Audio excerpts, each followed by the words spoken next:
Es un gran el esfuerzo que estamos haciendo por poder analizar esta semana todo lo que han sido los fallos más importantes que ha emitido la Sala de lo Constitucional. La agenda va a estar integrada toda la semana de la siguiente manera. El día de ahora estaremos hablando sobre el habeas corpus 148 y 209, que será impartido el análisis por la doctora en Ciencias Jurídicas de la Universidad Autónoma de Barcelona, Lilian Arrieta Carzana, quien además es máster en investigación en Ciencias Jurídicas de la Universidad Autónoma de Barcelona. Es licenciada en Ciencias Jurídicas de la Universidad José Simeón Cañas de El Salvador. Actualmente es secretaria de la Junta Directiva del Instituto Iberoamericano de Derecho Constitucional, capítulo El Salvador, e investigadora del Senior del Departamento de Estudios Legales de FUSADES desde hace 9 años. Cuenta con más de 17 años de experiencia como catedrática universitaria de nivel pregrado y maestría en varias universidades del país. Es colaboradora jurídica de la Corte Suprema de Justicia por más de 8 años. Ha sido columnista de distintos medios. Tiene varias publicaciones, una de ellas a nivel nacional e internacional sobre diversos temas de jurídicos, con énfasis en temas de competencia. También fue nombrada abogada del año 2019, parte de nosotros de la revista Derecho y Negocios. Nuevamente quiero darles las gracias porque nos están acompañando. La modalidad va a ser la siguiente. Se va a hacer la presentación. Al final de la presentación pueden haber el tema de participación de todos, preguntas y respuestas. Va a ser a micrófono abierto, es decir, cuando termine la ponencia, usted puede escribir en el chat si desea ayuda. De parte de la revista está Juan Carlos, que es la persona que nos está ayudando con todo el tema técnico. Y si no, ustedes simplemente pueden pedir la palabra, activan su micrófono, si desean también su cámara y pueden participar. Así que muchas gracias más, doctora, por estarnos acompañando, por ayudarnos. Como le decía anteriormente, creo que es importante el rol que ha estado jugando la Sala de lo Constitucional en lo que es en El Salvador en ese tema de la pandemia. Hay muchos análisis que se deben hacer sobre distintas resoluciones, muchas de ellas que no se están acatando por parte del gobierno, otras que se están acatando a medias, y creo que es importante que nosotros podamos comprender cuáles son las consecuencias de las mismas. Así que, sin más palabras, bienvenida. Muchas gracias, Manuel, y muchas gracias a la revista Derecho y Negocios. Para el Instituto Iberoamericano de Derecho Constitucional es un gusto participar en estos foros de jurisprudencia 2020.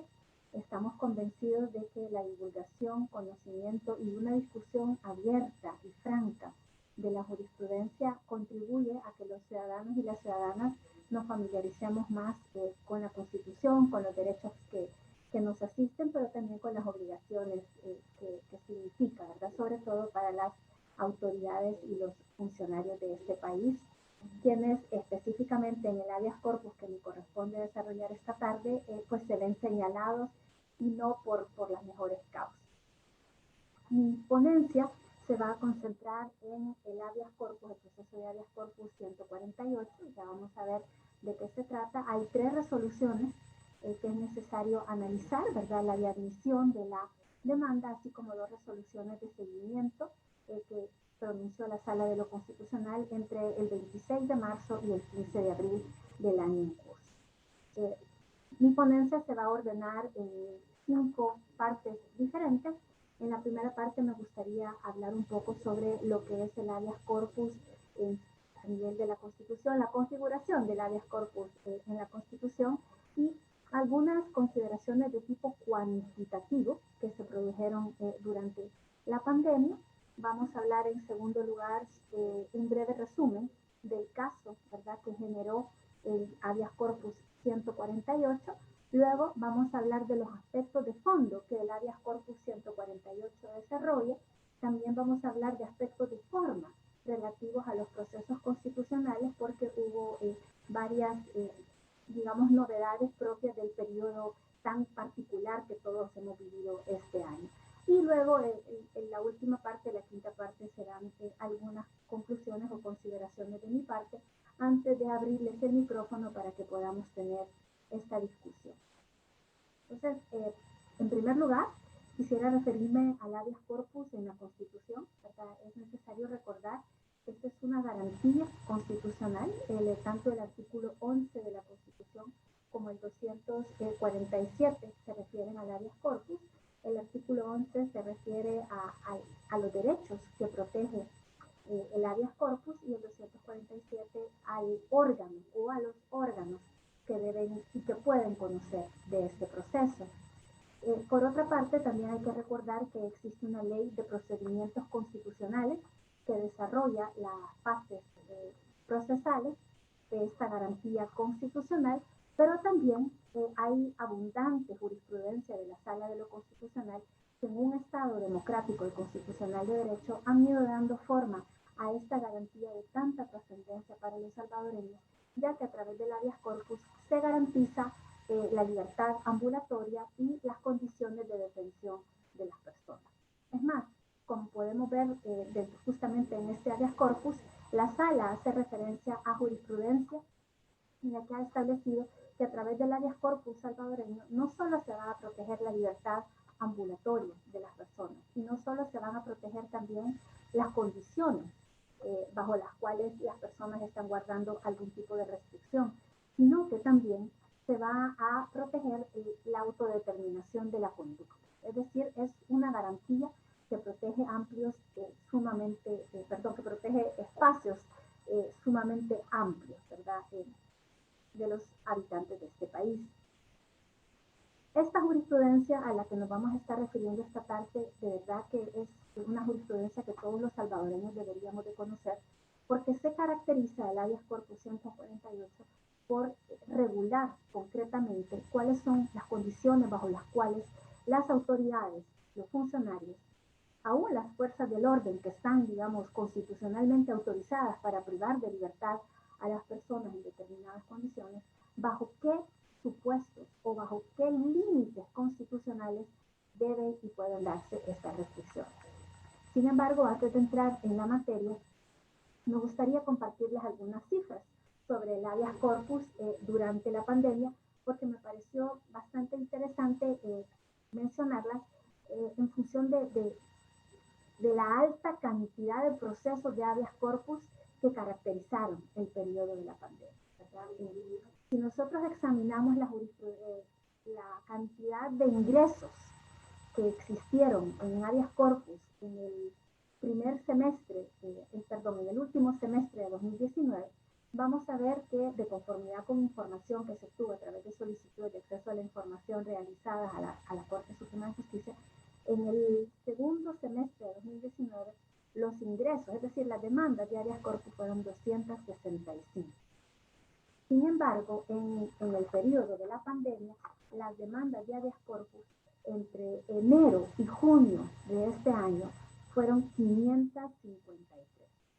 Fueron más del doble que tanto el primero como el segundo semestre de 2019.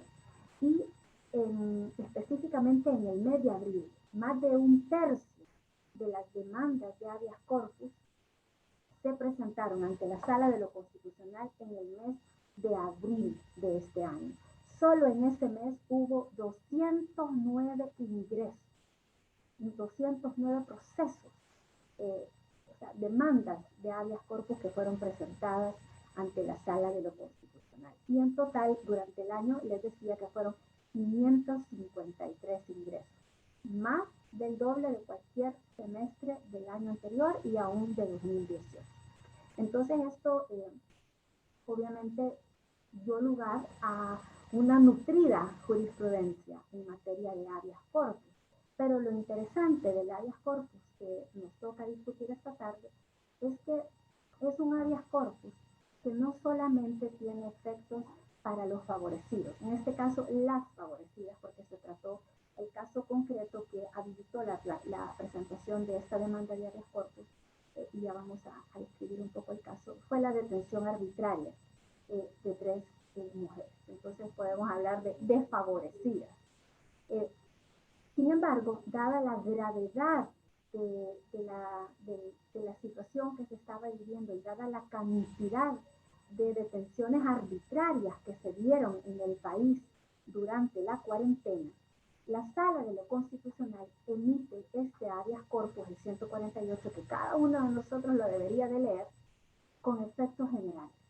Y de hecho vamos a ver que las resoluciones de seguimiento, la del 8 de abril y la del 15 de abril, ya no establecen medidas cautelares específicas para las personas favorecidas, sino que ordenan medidas generales destinadas a garantizar los derechos de todos los salvadoreños y de todas las salvadoreñas que fueron privadas arbitrariamente de su libertad, que fueron detenidas en condiciones digamos que no cumplen con los estándares internacionales en materia de derechos humanos y que tampoco cumplen con la protección que se debe dar a los derechos constitucionales de los ciudadanos en un Estado democrático, ¿verdad? Entonces esa es una de las, digamos, de las grandes novedades de fondo de este habeas corpus, que más allá de los efectos que pueda haber tenido en las 3 personas cuya detención se estaba reclamando, es una sentencia, un proceso, y aquí las resoluciones se dictan con carácter general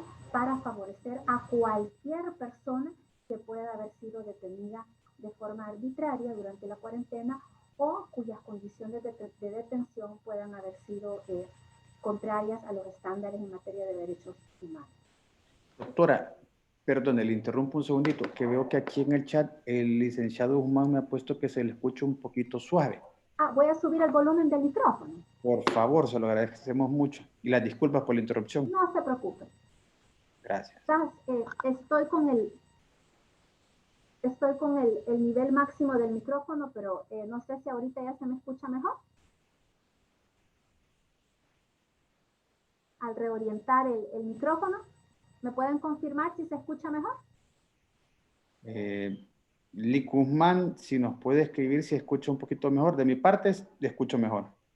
Gracias, puede continuar, doctora, perdón. Perfecto. No se preocupe, si esta es una conversación, ¿verdad? Y aquí, entonces yo le decía que la presentación que yo espero pues poder concluir dentro de aproximadamente unos 40 minutos, menos 35 porque ya llevo más de 5 minutos hablando, se va a articular alrededor de estos cinco temas, ¿verdad? Entonces decíamos que los procesos de habeas corpus durante la cuarentena tuvieron un pico a nivel cuantitativo muy elevado, ¿verdad? Como les decía yo, 553 procesos de habeas corpus en el primer semestre, entre enero y junio del 2020, de los cuales 209 exclusivamente en el mes de abril, ¿verdad? Y ello es sumamente preocupante porque es una muestra de que si bien el habeas corpus es una garantía constitucional que está ahí para que las personas la activen cuando lo consideren necesario, la gran cantidad de procesos que se generaron durante la pandemia y que probablemente no son más que la punta del iceberg, porque muchas personas quizás no estaban en las condiciones o sus allegados para plantear un habeas corpus y también de las condiciones y de cómo se facilitó el acceso a la justicia constitucional durante la pandemia, vamos a hablar, ¿verdad? Entonces, antes de hablar del caso y antes de referirnos específicamente, hay que mantener en mente eso, que el habeas corpus tuvo un desarrollo jurisprudencial muy elevado durante la pandemia y que esta sentencia a la que vamos a hacer referencia es solamente una de ellas, una de las más emblemáticas, porque fue la que pretendió ponerle paro a las detenciones arbitrarias que estaban sufriendo muchos salvadoreños. Y muy brevemente, al finalizar, vamos a hablar también del habeas corpus 209, en función también de algunas novedades que se generaron en ese proceso y que es necesario divulgar y compartir para que la mayor parte de ciudadanos podamos familiarizarnos con esta jurisprudencia que es sumamente garantista, ¿verdad? Y eso hay que decirlo.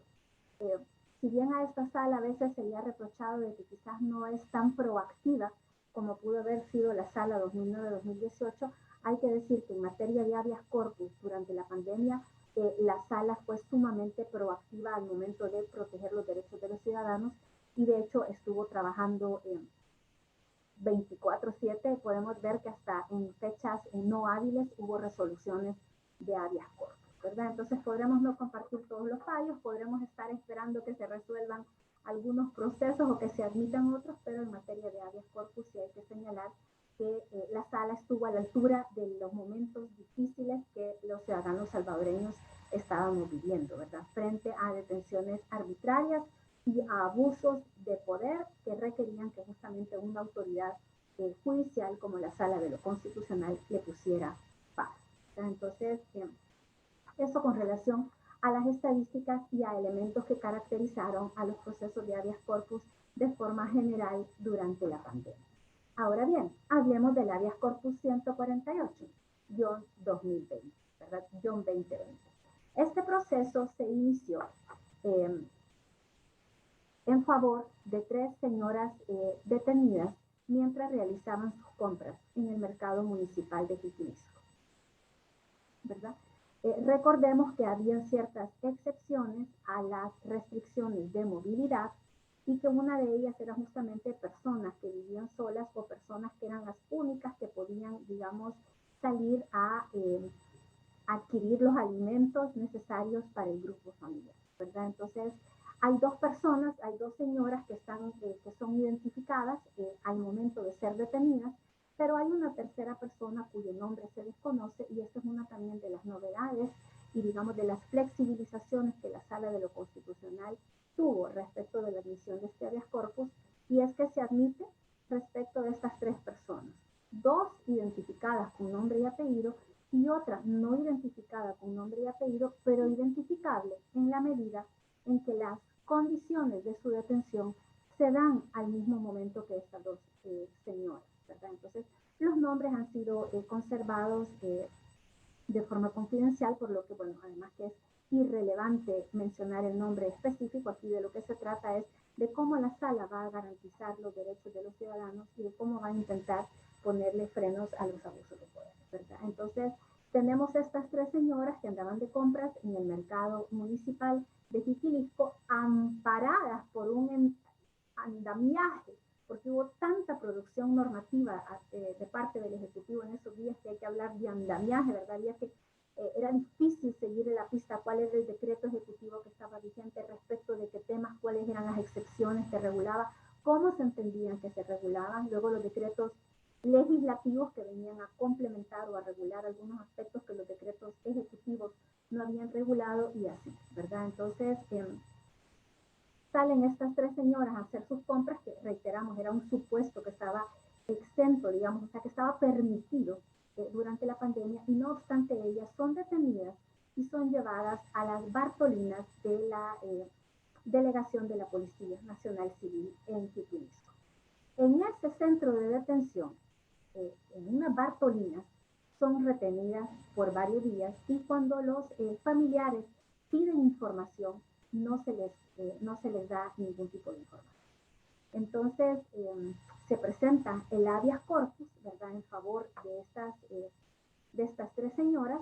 La sala admite el 26 de marzo del 2020 y decreta medidas cautelares, nombra al juez ejecutor, ¿verdad?, y todo lo que se debe de hacer en un proceso de habeas corpus para ir a determinar si efectivamente existe esta restricción ilegal de libertad y cuáles son las condiciones bajo las cuales estas personas están detenidas, porque en el caso de las 3 señoras detenidas, la preocupación de los familiares es que ¿por qué se les había detenido, número uno, si no estaban incumpliendo la normativa que regía los desplazamientos de las personas en esos días, y en qué condiciones se encontraban detenidas, porque no les habían podido llevar alimentos ni tener ningún tipo de contacto?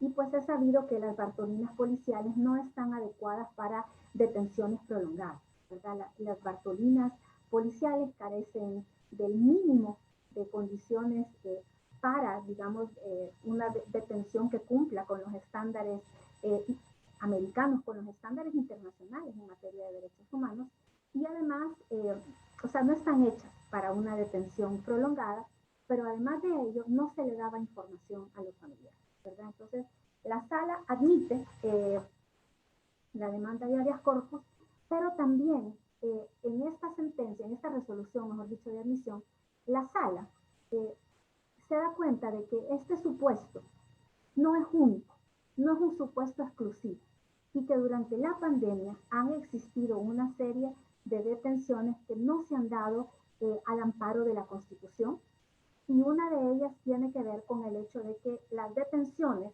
se realizan con base en decretos ejecutivos y no con base en leyes formales aprobadas por el órgano legislativo. Entonces, la Sala de lo Constitucional, al momento de admitir, evalúa también las condiciones que regulaban las detenciones en esos momentos y también establece que no solamente carece del marco legal adecuado para una restricción de derechos constitucionales, como se ha dado en el caso, sino que además la restricción o la privación de libertad de estas personas, pero también de una gran cantidad de otras personas, se da como una forma de sanción. Se establece no en el marco de proteger la salud y evitar los contagios, sino que se da como una medida punitiva. Y la Sala de lo Constitucional dice las restricciones de esta naturaleza no pueden utilizarse como una medida punitiva. Entonces ya vamos a entrar a ver qué más dice la Sala de lo Constitucional, pero lo importante de este caso es que la Sala determina estas medidas cautelares de forma general para cualquier ciudadano que se encuentre en las mismas condiciones. Entonces, en este habeas corpus, la Sala implementa lo que se le denomina el efecto objetivo del habeas corpus. Y dice la Sala, y aquí necesito citar textualmente para no equivocarme y estar segura de trasladar las palabras de la Sala adecuadamente. Dice la Sala, las resoluciones de este tribunal en materia de habeas corpus obligan con relación a la vulneración de un derecho fundamental acontecido en un caso particular. Sobre eso estamos claros. Pero también son vinculantes con carácter general para las autoridades y funcionarios de los órganos del Estado, en la medida que los fundamentos de dichas resoluciones contienen la interpretación constitucionalmente adecuada de los derechos fundamentales objeto de examen. Esta es la dimensión objetiva del proceso constitucional de amparo. Entonces, de amparo, perdón, de habeas corpus, es que también lo señala en los casos de amparo. Entonces, ¿qué ocurre? Una de las grandes, digamos, novedades en materia de fondo de este habeas corpus es que se trata de un caso en el que las medidas cautelares que se ordenan con carácter general, no solo para las 3 personas favorecidas que habían sido detenidas, para las 3 señoras de Jiquilisco que estaban guardando detención en la Bartolina de la delegación de la policía en Jiquilisco, sino que se ordenan en favor de cualquier persona que haya podido ser detenida de esta misma forma en este periodo por haber violado de alguna forma las medidas, digamos, ordenadas por el Ejecutivo para hacerle frente a la pandemia. Entonces, ese es uno de los aspectos de fondo más importantes de este habeas corpus, ¿verdad? El efecto general con carácter obligatorio, el efecto objetivo del habeas corpus. Y aquí cabe precisar que la doctrina lo que establece es lo siguiente. Cuando un tribunal de cierre establece cuál es la interpretación correcta de una norma, sobre todo tratándose de un tribunal constitucional, esa interpretación, como ya no existe forma de cambiarla ni de revertirla, a menos que el propio tribunal cambie su precedente, tiene que entenderse que las interpretaciones que realizan estos tribunales de cierre de las disposiciones infraconstitucionales y de las disposiciones constitucionales, cómo se deben entender y cómo se deben aplicar, tienen carácter vinculante, general y obligatorio hacia todos. Porque el tribunal le está diciendo, así es como usted tiene que entender esta disposición. Así es como usted, autoridad, tiene que orientar su conducta para que sea conforme con la Constitución. Y en este caso, ¿cuál era el problema? ¿De dónde devenía, según la Sala de lo Constitucional, la inconstitucionalidad que debía de analizarse de las detenciones arbitrarias? En primer lugar, como decía hace un momento, la restricción a un derecho fundamental tan importante como es la libertad ambulatoria debe establecerse en una ley formal, en una ley aprobada por el órgano deliberante, el órgano legislativo, y no puede estar en un decreto ejecutivo. Número 2, las detenciones que se realicen en el marco de la pandemia tienen que tener una vinculación con la prevención de contagio y de la pandemia que se busca, no un carácter punitivo. Y en ese sentido, la única actuación autorizada actualmente bajo el marco legal que se tiene es que si algunas personas son encontradas vulnerando las disposiciones establecidas las disposiciones sanitarias establecidas por el Ejecutivo para resguardar a los demás ciudadanos de un contagio, es devolverlos a sus casas. Pero no pueden ser enviados a centros de detención como un castigo, sanción o con efecto punitivo. La Sala de lo Constitucional en este habeas corpus también dice, mire, los decretos ejecutivos aprobados hasta la fecha, y entre ellos el decreto 12, que es al que se refiere específicamente este habeas corpus, no puede restringir un derecho fundamental en la forma en que lo está restringiendo, ya que no tiene la habilitación, no tiene el alcance normativo para realizarlo. Lo segundo es que los decretos legislativos aprobados, como el decreto legislativo 593 o posteriormente el decreto legislativo 611, no regulan de forma específica con la claridad que es necesario regular la limitación a un derecho, la restricción tan severa a la libertad ambulatoria, y por lo tanto no pueden aplicarse a estos casos concretos. Entonces, si bien hay un decreto 593 que regula, digamos, los elementos iniciales de las restricciones establecidas para hacerle frente a la pandemia, y luego un decreto 611, ninguno de los dos establece con suficiente claridad ni precisión las restricciones a este derecho, por lo tanto las restricciones genéricas no valen.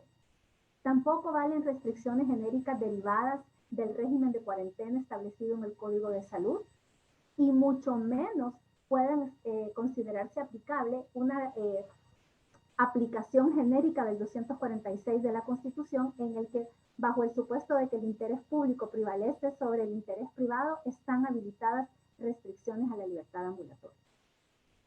Para que las restricciones a la libertad ambulatoria o privaciones de libertad, en este caso concretamente, porque hay que hablar de lo que es, fueron privaciones de libertad sumamente, digamos, restrictivas de los derechos de las personas, para que esto sea legítimo, tienen que regularse en una norma elaborada por el órgano legislativo. Pero no basta que estén reguladas por el órgano legislativo.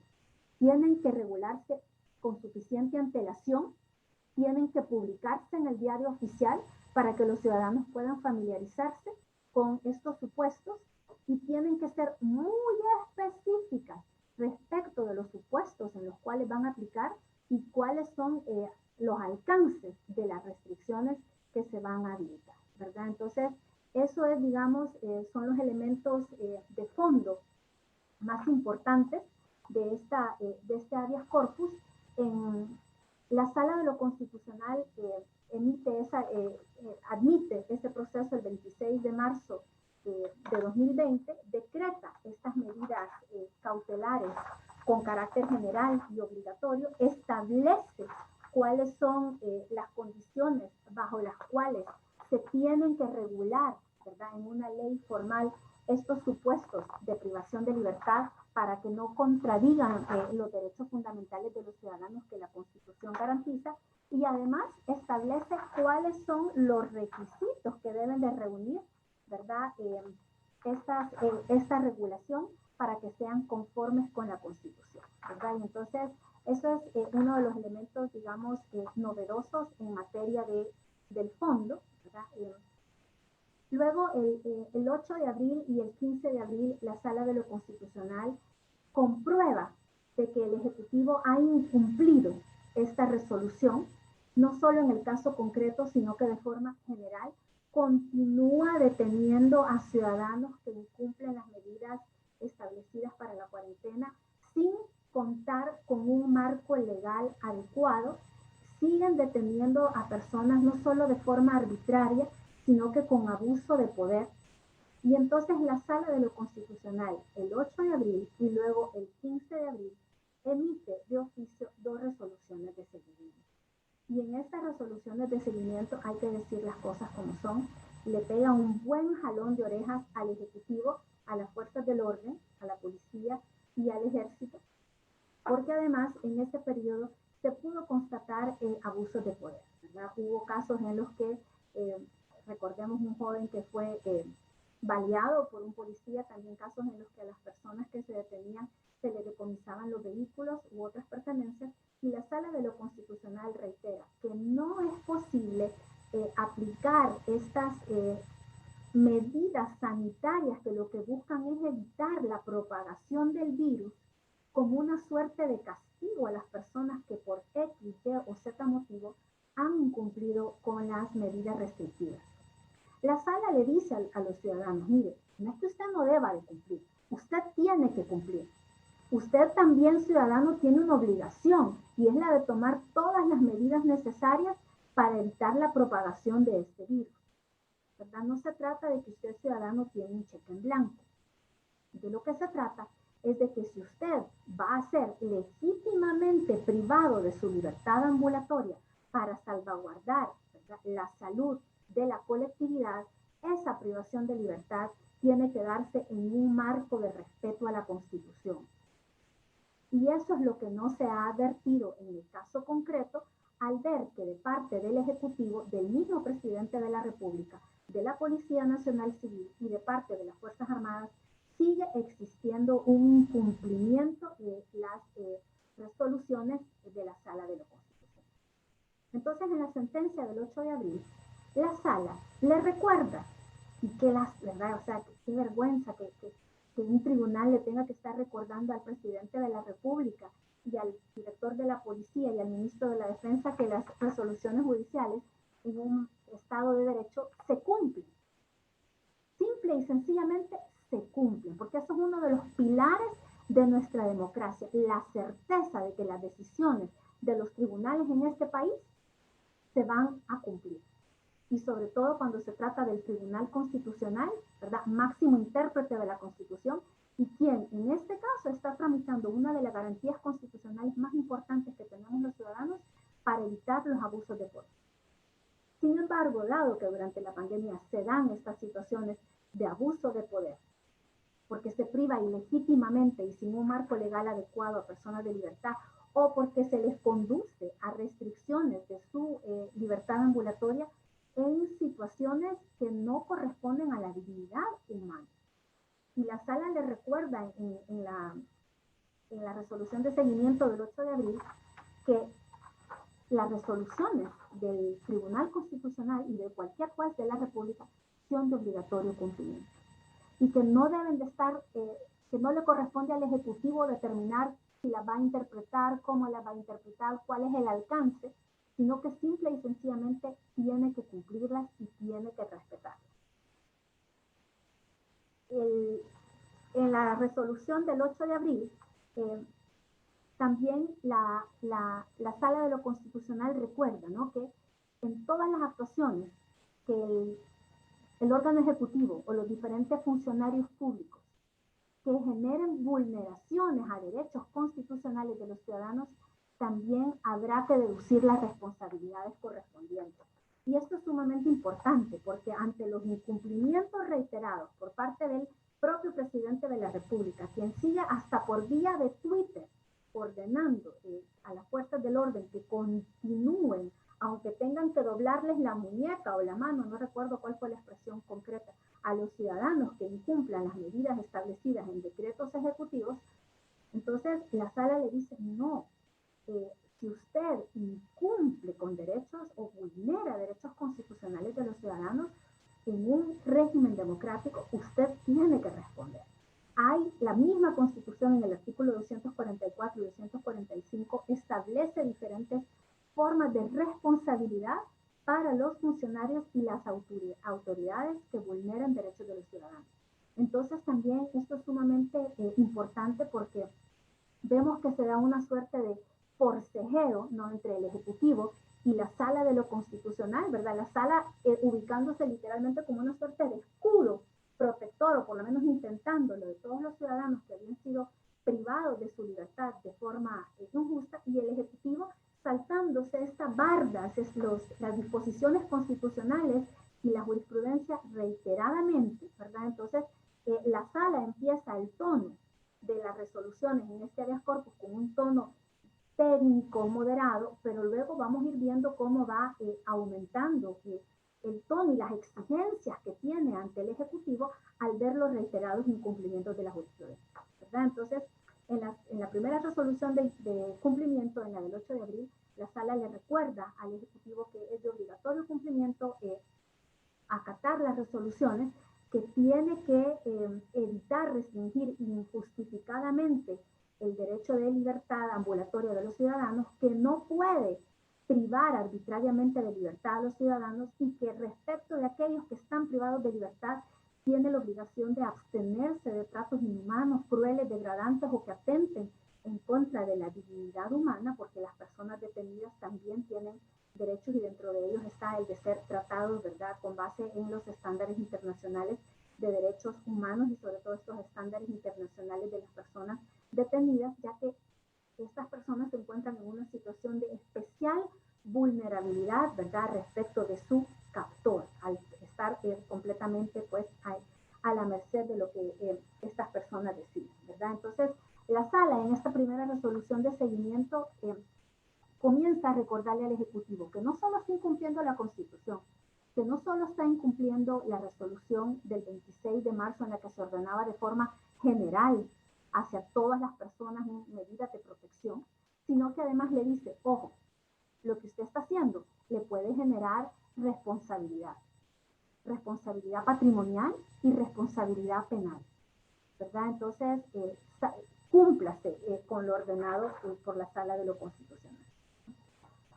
Luego vamos a hablar de los aspectos de forma, que también son bien interesantes, pero quisiera referirme a la última de las resoluciones de este proceso, que fue del 15 de abril. Y en la resolución del 15 de abril, del Habeas Corpus 148-2020, la Sala dice, bueno, mire, hemos detectado que el Ejecutivo no solo sigue incumpliendo las resoluciones que nosotros hemos emitido, las medidas cautelares que hemos dictado, sino que además ha incrementado el nivel, digamos, de dureza de las medidas que está adoptando frente a las personas que violan la cuarentena. Y ante esta, al constatar esta realidad, esta Sala determina que también tiene que incrementar las exigencias respecto del órgano ejecutivo. Y entonces, en la resolución del 15 de abril, viene la Sala y le ordena al ministro de la Defensa, no, al director de la Policía Nacional Civil, que le remita un listado de todos los centros de detención o de confinamiento en donde se están, digamos, donde tienen retenida a las personas, ya sea las que ingresaron al país en los días en los que ya se había establecido el cierre o la cuarentena, así como aquellas que han sido detenidas por violar las normas relativas a la cuarentena, que le informe en un lapso de 48 horas el nombre y la ubicación de todos los centros de detención, un listado completo de todas las personas que se encuentran en estos centros de detención, el nombre del responsable y las condiciones en las cuales se encuentran las personas en este lugar. Y le recuerda también la Sala al Ejecutivo que no importa que no le determine detención, podrá utilizar, dice, las palabras retención, traslado, evaluación, localización. Podrá utilizar cualquier palabra, digamos, alternativa a la palabra detención o confinamiento, pero independientemente del vocabulario que el Ejecutivo pretenda utilizar en los decretos ejecutivos que sigue aprobando y que no le dan cobertura a la restricción de derechos que se está realizando, si el Estado tiene bajo su poder o ha restringido la libertad ambulatoria de los ciudadanos, tiene que informar cuáles son los centros de detención, quiénes son las personas detenidas, quién es el responsable de cada centro de detención y bajo qué condiciones las personas están siendo resguardadas, ¿verdad? Y le recuerda nuevamente que ninguna disposición actualmente vigente en el país habilita para utilizar el confinamiento por cuarentena como una medida de castigo o sancionadora. Por lo tanto, dice la Sala, no se puede, bajo el marco legal que existe actualmente, y esto era hasta el 15 de abril, detener detener o retener a las personas en centros de detención, llámeles como les llame, ¿verdad?, por el incumplimiento de la cuarentena domiciliaria. Entonces la sala determina, todas estas personas debieron haber sido puestas en libertad cuando se admitió el habeas corpus el 26 de marzo.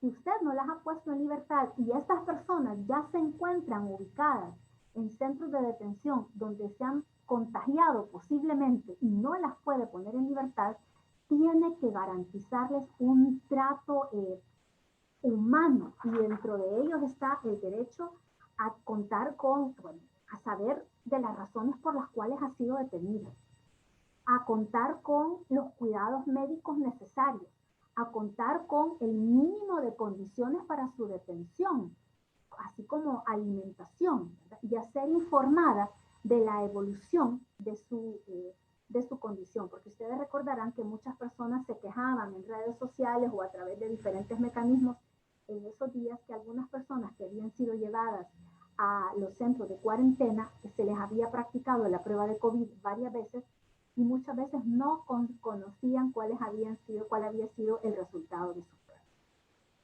Entonces estos son, digamos, los aspectos de fondo más relevantes del habeas corpus 148, pero antes de finalizar, ya en unos 5 a 6 minutos, me gustaría referirme a algunos aspectos de forma que también fueron sumamente importantes e innovadores. Uno de ellos fue la admisión de la demanda por un correo simple, por un correo electrónico simple. La Sala de lo Constitucional había venido exigiendo hasta la fecha que se presentaran las demandas por escrito ante la Secretaría de la Sala de lo Constitucional, salvo en los casos de habeas corpus, donde sabemos que la Constitución establece, ¿verdad?, en el 247 y también la Ley de Procedimientos Constitucionales, que el habeas corpus se puede presentar en las cámaras de segunda instancia fuera de la capital. No obstante ello, la Sala exigía la presentación en papel, ¿verdad?, de la demanda física. Ahora bien, dadas las condiciones tan particulares, ¿verdad?, las restricciones a la movilidad que prácticamente todos sufrimos, la Sala flexibiliza enormemente la admisión de los procesos y en este habeas corpus también determina que perfectamente en un correo simple, con un correo electrónico simple, cumpliendo con los demás requisitos de la Ley de Procedimientos Constitucionales, ¿verdad?, como por ejemplo ofrecer prueba y acreditar un mínimo de elementos que determinan que hay cierta veracidad en la demanda, ¿verdad?, pero se admite la presentación de demandas por un correo electrónico simple mientras se mantengan las condiciones, digamos, que de restricción a la movilidad para la mayor parte de personas. Y aquí nuevamente me quiero referir a los datos numéricos con los que inicié, y es que solo en el mes de abril se recibieron 209 demandas de habeas corpus. ¿Se imaginan la gran cantidad también de personas que a lo mejor no se animaron porque o no pudieron en fin, no tuvieron las condiciones idóneas para presentar esta situación? Por otra parte, otro de los elementos de forma bastante interesantes, pues si bien es un aspecto de fondo también por el alcance, pero es el establecimiento de medidas cautelares con carácter obligatorio, ¿verdad?, este efecto objetivo del habeas corpus. Y en ese sentido, pues digamos que es bastante innovadora esta jurisprudencia. También hay que señalar que una de las personas que había sido detenida pues no había podido ser identificada, ¿verdad? Se presenta el habeas corpus en favor de una persona identificable, pero no identificada, ya que se conocían las condiciones de su detención y el lugar exacto donde esta persona había sido llevada, ¿verdad? Eso también es bastante novedoso. Y otra cosa que en la que no he podido profundizar mucho, pero que vale la pena rescatar, y es las referencias que hace la Sala de lo Constitucional al Derecho Internacional de los Derechos Humanos, y específicamente a la Resolución 1/2020, emitida por la Comisión Interamericana de Derechos Humanos, justamente sobre derechos humanos y pandemia. Y en esta Resolución 1/2020, a la cual la Sala de lo Constitucional se refiere en este proceso, se menciona que el derecho a la tutela judicial efectiva o a la tutela jurisdiccional o el acceso a la jurisdicción o el acceso a la justicia, en fin, llámelo como se le llame, es uno de los derechos que no pueden restringirse. Ni siquiera en un régimen de excepción, ni siquiera durante los periodos de emergencia. y que este es un elemento sumamente importante, porque justamente es en los regímenes de excepción y en los periodos de emergencia donde se pueden ver estos abusos de poder en perjuicio de los ciudadanos. Y por lo tanto, la jurisdicción constitucional y el acceso a la jurisdicción constitucional debe de facilitarse y debe de buscarse una interpretación maximizadora que optimice el ejercicio y el acceso a la jurisdicción constitucional, dice la sala. Y es por eso que flexibiliza enormemente los requisitos para la presentación de las demandas de habeas corpus y permite que, aunque se trate de personas que no estén en ese momento inscritas en el sistema electrónico con el que cuenta la Sala de lo Constitucional o en el sistema de notificaciones electrónico, que se presente y se admita el habeas corpus, ¿verdad? Porque el acceso a la jurisdicción es uno de los derechos más importantes en periodos de emergencia, porque justamente tal como es el habeas corpus, es una garantía en favor de los ciudadanos para evitar los abusos de poder que puedan dar, ¿verdad? Entonces, estos son algunos de los aspectos formales, ¿verdad? Para sintetizar, la presentación de demanda por correo electrónico, la presentación de un habeas corpus en favor de una persona no identificada pero identificable, todas las consideraciones relacionadas con la jurisdicción constitucional, el acceso a la jurisdicción y la relación con el derecho internacional de los derechos humanos y la prevalencia o la implementación de los estándares americanos interamericanos en materia de protección de los derechos humanos en épocas de crisis. Y aquí hay una cita que me gustaría trasladarles, ¿verdad? La sala dice, las formas procesales deben ser flexibilizadas a fin de maximizar la protección de los derechos fundamentales, el orden constitucional, evitando la sujeción desmedida a rigorismos y formalidades. Si bien en los procesos judiciales hay formas, ¿verdad? Y hay procedimientos que son de obligatorio cumplimiento, algunos de ellos, como la forma de presentación de las demandas, en el caso concreto, se flexibiliza para potenciar, ¿verdad? Aquí dice, la sala busca maximizar la fuerza expansiva y optimizadora del derecho a la protección jurisdiccional. Entonces, estos son, digamos que solo los puntos más relevantes que en el espacio de tiempo que se acordó, que no fuera más de 45 minutos para no dormirlos, les he querido trasladar, pero la invitación es a que lean detenidamente las 3 resoluciones del habeas corpus. Si ustedes buscan habeas corpus 2020 en la página de jurisprudencia, inmediatamente les va a proyectar las 3 resoluciones, la admisión del 26 de marzo, la resolución de seguimiento del 8 de abril, y la última que existe hasta la fecha, que es la del 15 de abril, y ahí ustedes van a poderse familiarizar con esta extraordinaria jurisprudencia que busca proteger a los salvadoreños de las detenciones arbitrarias y de los abusos de poder en el marco de situaciones excepcionales como regímenes de excepción o como situaciones de emergencia como la emergencia sanitaria, pues, de la cual todavía no hemos salido. Para concluir, me gustaría citarles una de las partes que más me impactó de estas resoluciones y de esta jurisprudencia, y es que de las declaraciones del presidente de la República y de varios de sus ministros, así como del ministro de la Defensa y del director de la Policía Nacional Civil, podría parecer que a veces el derecho, las normas, la Constitución, la jurisprudencia estorbe y bajo este supuesto de que supuestamente el presidente o el Ejecutivo, el Ministerio de la Salud, la policía, en fin, quien quiera que sea, está persiguiendo el bien común, de que no existe una obligación de cumplir con la Constitución o con la jurisprudencia constitucional. Y de que si el presidente persigue un bien, digamos, superior, está de alguna forma autorizado para desconocer tanto la Constitución como la jurisprudencia y la fuerza vinculante que tiene la jurisprudencia y las decisiones desde el juez de paz del municipio más pequeño de este país hasta las resoluciones de la Sala de lo Constitucional son de obligatorio cumplimiento. Y eso es sumamente importante. Los derechos constitucionales son límites al poder. el incumplimiento o la vulneración de derechos constitucionales genera responsabilidad para el funcionario que lo viola. Y en este sentido, la sala crea un valladar, una suerte de escudo protector para los ciudadanos, ¿verdad? Que tenemos que exigir y velar porque se cumple. Y esta es la cita con la que me gustaría cerrar esta primera fase de la exposición y abrir a preguntas y respuestas por parte del público que nos acompaña. Dice, la Constitución no es un obstáculo para hacer frente a la grave amenaza de esta pandemia. Es el único camino posible para las acciones estatales dirigidas a lograrlo.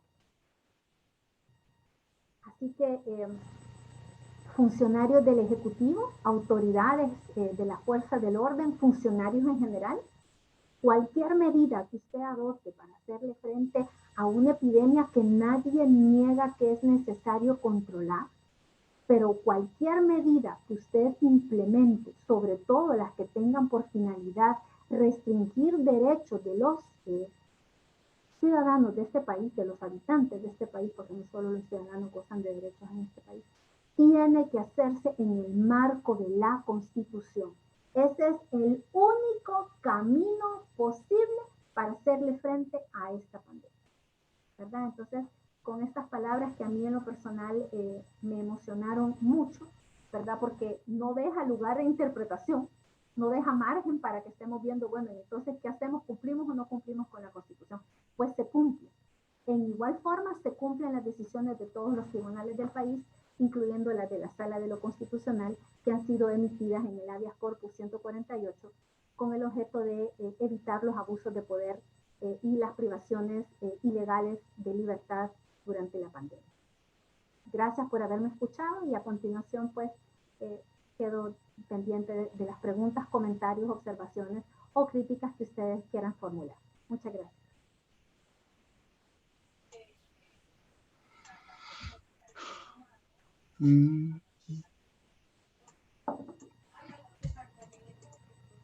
Excelente ponencia, estimada doctora Lilian. Hay algunos comentarios en el chat, así también hago recordatorio a todos los participantes que pueden dejar sus comentarios, sus preguntas, ya sea en el chat o simplemente levantando la mano para activar el micrófono en caso de querer realizarlo de manera verbal. Ahora, ¿hay algunos comentarios? No sé si la doctora quiere que sí, quizás yo los lea por moción de orden, Juan Carlos, vamos a evacuar quizás los que ya están en el chat, ya que esas personas se anticiparon y después podemos abrir el micrófono, si les parece. Perfecto, entonces. Vamos. Una consideración de inicio. Varias de ellas tienen que ver con el volumen en la parte inicial. Algunos son comentarios. Estoy viendo que algunos comentarios hablan de nuevo orden jurídico, hacen su símil con la religión, ¿verdad? Entonces, muy interesante la reflexión del participante. A ver, ¿por qué aún se exige la prueba negativa de COVID a los salvadoreños cuando quieren regresar a los países? Ya. Bien, entonces, acuérdense, aquí habla el compañero de por qué se exige la prueba de COVID independientemente de que del artículo 5 de la Constitución, ¿verdad? Esta pregunta no se refiere específicamente a la situación de la que hemos estado hablando, pero independientemente de eso, recuerden que los derechos no son absolutos, que los derechos admiten límites, que el problema específico con las restricciones de libertad que se dieron en el marco de la pandemia fueron en las que se conocen en el habeas corpus 148, que no estaban determinadas en una ley formal, sino que estaban reguladas en decretos ejecutivos y que la sala lo que le dice es que usted no puede restringir de esa forma tan agresiva, tan drástica un derecho fundamental a través de un decreto ejecutivo, ¿verdad? Ni a través de cualquiera de las otras normas que usted dice que alcanzan a cubrir esta situación, como podría ser la aplicación directa del 246, invocando la primacía del interés colectivo. tampoco la regulación sobre la cuarentena en el Código de Salud, y tampoco el decreto 593 ni el decreto legislativo 611, porque ninguno de ellos regula de forma específica cuáles son los supuestos bajo los cuales una persona puede ser privada de libertad, ¿verdad? Entonces, pues en este sentido es una restricción, ¿verdad?, el exigir la prueba de COVID, ¿verdad? Y si usted no cumple, pues no podrá o podrá entrar, pero probablemente será enviado a cuarentena. Aquí estoy viendo que algunos solo son comentarios, ¿verdad? Y por eso no los leo. Aquí se refiere a una persona que la sala está enamorada de la Constitución, que pudieron hacer más, que se dedicaron a defender lo que conocen, no crearon nada nuevo, ¿verdad? Eso es una opinión respetable, como todas las opiniones, ¿verdad? Y luego viene una que me pareció bastante interesante, que es de Vinicio Ramírez. Dice, buenas noches, excelente ponencia, gracias. Respecto a la dimensión objetiva, dice, la interpretación de un tribunal de cierre sobre una norma tiene carácter vinculante, obligatorio y general en todos los casos y materias, o solamente para el habeas corpus que resuelven las cámaras y las salas. Mire, este es un aspecto que ha sido desarrollado en la jurisprudencia constitucional, y hasta el momento sobre lo único que se cuenta con regulación es en materia de amparo, donde la sala ya ha establecido que,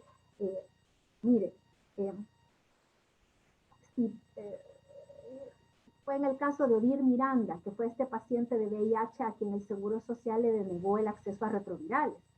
Entonces, él presentó un amparo y la sala en ese amparo dice, mire, dado que hay otro montón de personas en el país que se encuentran en la misma situación que Odir Miranda, debe de entenderse que esta interpretación que la sala ha realizado respecto de cuál es la actuación correcta en este caso, debe ser extensiva ante cualquier otra persona que se encuentre en la misma situación, porque sería demasiado una carga muy grande imponerle a todas las personas que se encuentran en la misma situación que Odir Miranda, en este caso, que es un caso ya viejo de amparo, que vengan a plantear individualmente los amparos. Igual en este caso la sala dice, mira, actualmente bajo las condiciones en las que estamos, donde la movilidad está sumamente limitada, es importantísimo, ¿verdad?, que el efecto de este habeas corpus alcance a todas las personas que están siendo privadas de libertad en condiciones ilegítimas. Ahora bien, eso es lo que ha dicho la jurisprudencia en materia de amparo y de habeas corpus. ¿Por qué? Porque es un tribunal de cierre y porque además, pero sobre todo, porque es el máximo intérprete de la Constitución de conformidad con el 183 de la Constitución. Entonces, dado que usted ya no puede modificar esa interpretación y dado de que el máximo intérprete de la Constitución le está diciendo cuál es la interpretación adecuada y cuál es la conducta que los funcionarios deben de adoptar para estar de conformidad con la Constitución, la interpretación, no la protección que se dé en el caso concreto, ¿verdad? Porque el amparo tiene o la protección que se le dé a las personas favorecidas, pero sí la interpretación de las disposiciones constitucionales y de la implementación de las normas o de los actos respecto de las disposiciones constitucionales, esas sí tienen que tener, tienen un efecto general y obligatorio. Entonces aquí, esto está un poquito más desarrollado en el libro de Manuel Montesino Giralt, El amparo en la jurisprudencia de El Salvador, ¿verdad? En este libro ustedes lo pueden encontrar un poco más de desarrollo sobre el efecto objetivo del amparo, y ahí también podrán encontrar alguna literatura que él menciona, donde justamente se establece que lo ideal es que las decisiones de los tribunales de cierre tengan este efecto objetivo o efecto obligatorio erga omnes, en la medida de que son la última palabra en la materia y la palabra del tribunal autorizado para interpretar la Constitución en este caso, ¿verdad? Entonces, eso respecto a esas preguntas. Gracias por compartir sus conocimientos y hablen ahí, ¿no? Ok, de acuerdo. La persona a quien me referí anteriormente me dice que no es religión, sino que es una visión filosófica de la realidad. Le agradezco por su aclaración. Mi inquietud sobre lo que usted opina sobre la tardanza que ha tenido la resolución en emitir resoluciones en estos casos, lo cual daba lugar a continuación. Sí, o sea, al inicio yo no me refería a este caso en concreto. De hecho, decía que en habeas corpus, por tratarse de uno de los derechos, digamos, que más gravemente fueron vulnerados durante la pandemia, la sala sí mostró mucha rapidez. No así otros casos que todavía, por ejemplo, están pendientes de admisión. Ya sabemos que el tribunal tiene que priorizar, que probablemente pues no todos los casos se pueden ver con la misma urgencia, y entonces básicamente lo que yo decía es que pues que me pareció muy atinado que la Sala de lo Constitucional optara por enfocarse en los procesos de habeas corpus, dado de la cantidad de personas que pudimos ver a través de las noticias que fueron detenidas de forma ilegítima y muchas veces hasta con abuso de autoridad, ¿verdad? Y entonces eso era sumamente grave. Al concluir los comentarios, el micrófono estará abierto para comentar. Abierto, sí. Esa fue una petición que yo le hice a Derecho y Negocio, ¿verdad? Aunque no estemos todos de acuerdo con mi ponencia, pues yo perfectamente me gustaría escuchar sus comentarios, y básicamente los demás son agradecimientos y comentarios, así que pues podemos abrir el micrófono unos 20 minutos si les parece, y luego al cerrar me referiré al habeas corpus 209, que fue el otro que se anunció que se estaría mencionando este día, pero respecto de este son más aspectos de forma de a los que me gustaría referirme, pero creo que también es sumamente importante darle visibilidad a otra forma de flexibilización de los requisitos que la sala realizó en materia de procesos de habeas corpus durante la pandemia para garantizar una tutela más amplia de los derechos de los salvadoreños. Así que no sé si usted quiere dar la palabra, Juan Carlos, si es tan amable.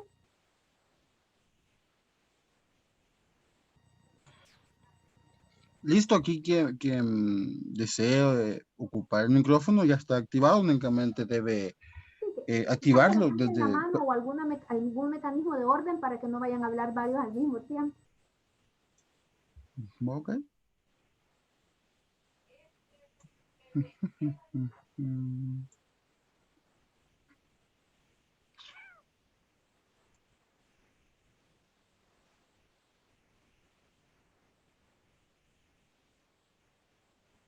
Sigo viendo comentarios, agradecimientos, felicitaciones que agradezco con mucha humildad, pero no veo preguntas. Por aquí estaba, sí, ¿no?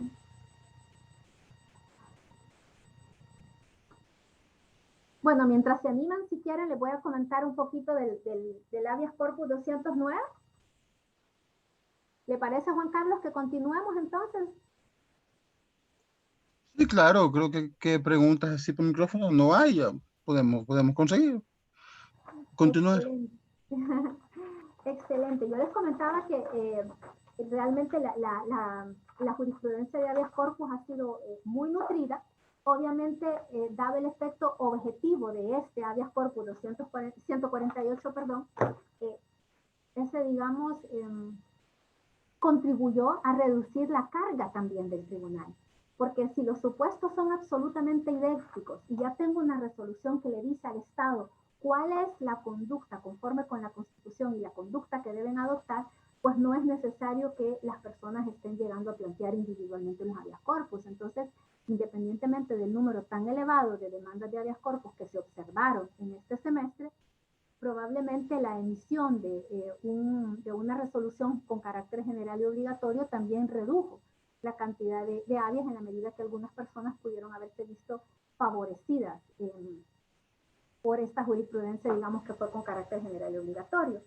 El otro habeas corpus del que queríamos platicar este día es un habeas corpus que para las que somos mamás nos sensibiliza de forma muy particular. Y es que fue el caso de un habeas corpus que fue presentado por una niña menor de 10 años. En este habeas corpus 209, también la sala no solo admite el habeas corpus que esta niña presenta en favor de su mamá, sino que además en la resolución final, la sala elabora una resolución paralela de forma que la niña pueda comprender claramente qué es lo que la sala le está otorgando. Este es un caso de una persona, de una señora que estaba siendo procesada en un tribunal cuando se decreta la cuarentena y se cierran los tribunales. La señora quedó detenida en las Bartolinas judiciales. Sin embargo, por la suspensión de labores que hubo en los juzgados, y quizás también hay que decirlo, por negligencia del juez, porque si sabemos que tenemos a personas que están privadas de libertad, perfectamente se podría haber coordinado con el secretario, en fin, podrían haberse emitido actuaciones que garantizaran que los derechos de las personas privadas de libertad, sobre todo estas que se encuentran en el limbo, que están todavía en la fase de detención administrativa, ¿verdad? Respecto de quienes todavía no hay como una determinación de si se van a ir a su casa con medidas sustitutivas o si se van a ir a un centro penal a guardar detención provisional. Entonces la niña presenta este habeas corpus porque dice, mi mamá está detenida en la Bartolina. En ese lugar no sabemos bajo qué condiciones está detenida. El delito por el cual mi mamá está siendo juzgada no es un delito muy grave y por lo tanto nosotros quisiéramos saber si se le podrían decretar medidas sustitutivas a la detención provisional.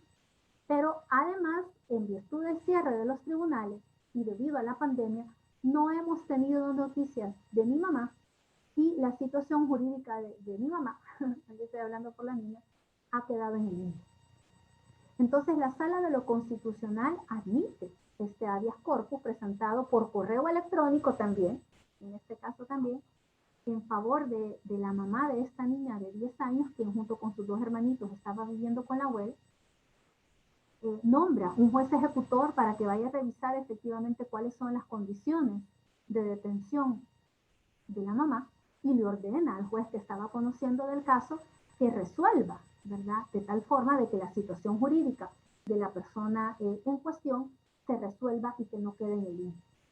Y de hecho el juez conoce y determina medidas sustitutivas a la detención provisional y la persona, pues la señora favorecida, puede regresar a su casa a estar con sus hijos sin perjuicio de que siga siendo procesada y de que tenga que responder eventualmente por el delito, ¿verdad?, por el cual estaba siendo enjuiciada, ¿verdad? Entonces, este es otro habeas corpus que genera esta cierta ternura, pero más allá de la ternura, digamos, es un habeas corpus en el que se ve la voluntad de la Sala de lo Constitucional por garantizar la máxima tutela, la máxima protección a los derechos de los ciudadanos y sobre todo en una situación de tanta vulnerabilidad como es la detención, ¿verdad? La detención o la privación de libertad, ¿verdad?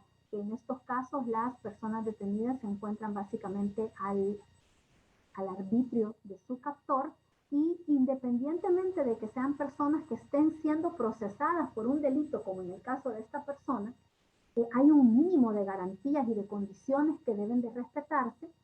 Hay tratados internacionales que regulan los aspectos que deben de garantizarse y derechos constitucionales a las personas privadas de libertad. Una de ellas es la prohibición de tratos crueles, humanos y degradantes. Hay una convención en contra de la tortura y otros tratos humanos, crueles y degradantes, ¿verdad?, de las cuales El Salvador es un estado parte, y en ese sentido, uno de ellos es que las condiciones de detención de las personas no solo estén definidas y de que no se encuentran en la incertidumbre, sino que además en el caso de la señora favorecida por este habeas corpus, nuevamente volvemos a que la detención que se lleva a cabo en las Bartolinas de las diferentes sedes policiales no cuentan con las condiciones para asegurar un mínimo ¿verdad?, de garantías o de respeto a condiciones,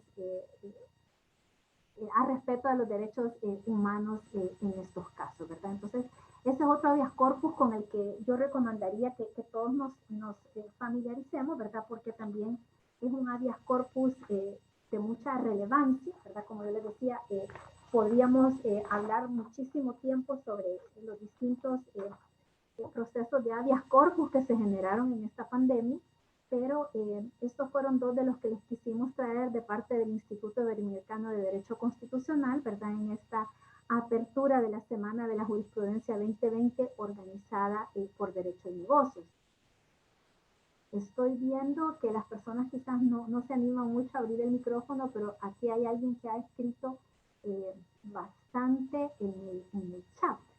Entonces, aquí hay alguien que me pide de estos resultados, alguien que habla, dado estos resultados, ¿qué o cómo debería evaluarse las acciones del secretario jurídico del Ejecutivo? Miren, sin necesidad de personalizar y de ponerle nombre y apellido, cualquier persona que incumpla con la Constitución tiene que responder, ¿verdad? Y hay hasta delitos oficiales, y la sala lo recuerda en esta jurisprudencia, patrimonialmente o hasta penalmente, en los casos en los que se determine de que estamos en presencia de un delito, sea el secretario ejecutivo, sea el propio presidente de la República, ¿verdad? y los incumplimientos a las sentencias también en un Estado constitucional y democrático de derecho pueden eventualmente también generar responsabilidad.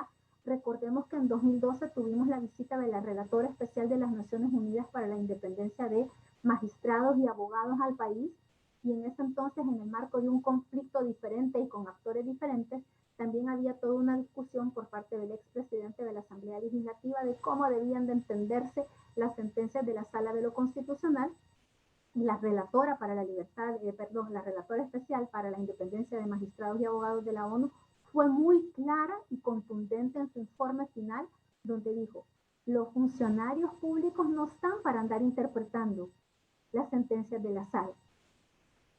La única vía legítima es cumplirlas, ¿verdad? Entonces, cualquier incumplimiento de cualquier funcionario puede generar responsabilidad, y eso claramente la sala lo dice en este habeas corpus. Bueno, vamos a ver si logro leer este comentario porque es un poquito largo. Dice: los actos arbitrarios y los abusos de poder no deben de permitirse nunca, aunque traten de excusarse en una emergencia o crisis nacional. De acuerdo, hasta ahí vamos bien. Ello ha sido históricamente el caballito de batalla de las tiranías de cualquier color o doctrina política. Totalmente. Si permitimos una arbitrariedad, le estamos abriendo la puerta a muchas otras arbitrariedades. Ahora son en contra de nuestros enemigos, pero un día pueden ser en contra de nosotros, ¿verdad? Entonces la arbitrariedad hay que denunciarla en contra de quien quiera que sea. No podemos olvidar los hechos históricos lamentables que precisamente llevaron a las naciones democráticas a crear pesos y contrapesos para controlar los excesos de poder. No se trata de que tengamos un control o un ordenamiento jurídico vetusto, sino de que este ordenamiento es el resultado de prueba y error en cuanto a la forma correcta de gobernar, y lo que no se debe tolerar de los gobernantes en un auténtico Estado de Derecho. Es, por tanto, un ordenamiento jurídico muy actual y muy atinado. Si no fuera por dicho ordenamiento, volveríamos a épocas oscuras de total autoritarismo y arbitrariedad. Más de 10 años de guerra civil y 80.000 muertos y o desaparecidos dan toda la razón a la Sala de lo Constitucional de resolver como lo ha hecho. Pues, muchas gracias por su comentario y por toda esa referencia histórica, ¿verdad? A ver, aquí hay otra. Le nace el derecho a indemnización a las personas favorecidas por este habeas corpus. ¿Cuál sería la vía nacional o internacional para exigirla? Mire, yo no soy experta en cómo activar la responsabilidad patrimonial del Estado, pero justamente, y con esto le voy a tirar la pelota a Derecho y Negocios, ellos están organizando justamente un seminario muy pronto, quizás al final Juan Carlos nos puede dar más datos sobre responsabilidad del Estado, ¿verdad? Porque eso es sumamente importante. ¿Cómo se le exige al Estado resarcimiento cuando alguno de los funcionarios ha vulnerado un derecho constitucional? Porque recordemos que la responsabilidad es directa del funcionario y solo subsidiaria del Estado, ¿verdad? Entonces, la primera vía, lo que sí le podría contestar con toda certeza es que primero se tiene que agotar la vía nacional, y si la vía nacional resulta infructuosa o existen otras limitantes que el mismo derecho internacional establece, se acude a la vía internacional. Pero primero es la vía nacional, y ahí vamos a esperar que Derecho y Negocios nos encienda muchas luces con su próximo diplomado. Buenas tardes, felicitarla, muchas gracias. No lo voy a leer por completo porque me voy a ruborizar. A ver, pudiéramos determinar que al convertirse en cosa juzgada, la Sala de lo Constitucional ha creado cosa juzgada y Rita, una vez se emite firme las resoluciones de la Sala de lo Constitucional. Gracias. Mire, las sentencias de la Sala de lo Constitucional quedan firmes en el momento en el que se notifican. Se pronuncian y se notifican, obviamente, porque si las partes no tienen conocimiento de de las obligaciones que se les han establecido, pues es difícil exigir su cumplimiento, ¿verdad? Pero acuérdense que en materia constitucional es distinto que en materia civil o en otras ramas del derecho, donde la firmeza, la cosa juzgada, la ejecutoriedad y todos estos términos que se ocupan, digamos, en la jurisdicción ordinaria dependen del agotamiento de absolutamente todos los recursos. En cambio, en sede constitucional, una sentencia de amparo es exigible desde el momento en que es notificada a la autoridad, y de la misma forma una sentencia de habeas corpus es exigible, ¿verdad?, en el momento en que es notificada. Entonces estas quedan firmes en ese momento. No veo más preguntas en el chat. No sé si alguien tiene alguna pregunta o comentario que nos quiera formular de viva voz. Veo varias caras conocidas.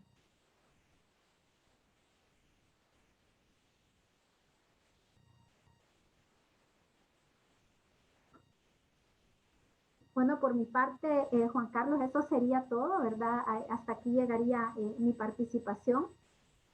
Agradecerle infinitamente en nombre del Instituto Iberoamericano de Derecho Constitucional del capítulo El Salvador, ¿verdad? Obviamente vamos a estar toda la semana a través de diferentes ponentes, pero que mejor se arruina, ¿verdad? Vamos a tener a Carlos Mauricio Guzmán hablando sobre el régimen de excepción, vamos a tener a José Marinero hablando sobre la sentencia que resolvió el caso Varados, vamos a tener a Enrique Anaya hablando sobre el primer caso de pérdida de derechos de la ciudadanía y bueno, vamos a estar también, va a estar Efraín Arévalo también, ¿verdad? El coordinador de inconstitucionalidad de la sala, hablando de la sentencia que resolvió la inconstitucionalidad del 9 de febrero, ¿verdad? Que es otro de los momentos más angustiosos de nuestra historia reciente. Y el sábado varios de los miembros de la Junta Directiva vamos a estar en un conversatorio, ¿verdad? Sobre jurisprudencia 2020. Entonces, por mi parte, agradecerle su atención, ¿verdad? Al público que estuvo presente y participando, a la revista Derecho y Negocios por invitarnos, ¿verdad? Y que ojalá que este sea el primero y no el último, no la última vez que podamos colaborar. Muchísimas gracias. Doctora, muchísimas gracias. Doctora, muchísimas gracias a usted por darnos esta ponencia. Muy interesante todo lo que está sucediendo e importante. Creo que es necesario que nosotros verdaderamente conozcamos lo que está pasando en el país, cuáles son las consecuencias que pueden haber y sobre todo que podamos esclarecer todos esos malentendidos que se dan sobre las resoluciones, debido a los comentarios que hacen distintos funcionarios. A todos los que nos acompañan, solo invitarlos para el día de mañana, que vamos a hablar sobre el amparo 167 con José Marinero Cortés, que es el amparo que se relacionó a los varados y que a la fecha todavía está teniendo muchísimas repercusiones. Y creo que es muy interesante que nosotros sepamos. Muchas gracias por estarnos acompañando nuevamente. Que tengan buenas noches. Es un placer tenerlos acá. Que descansen. Adiós.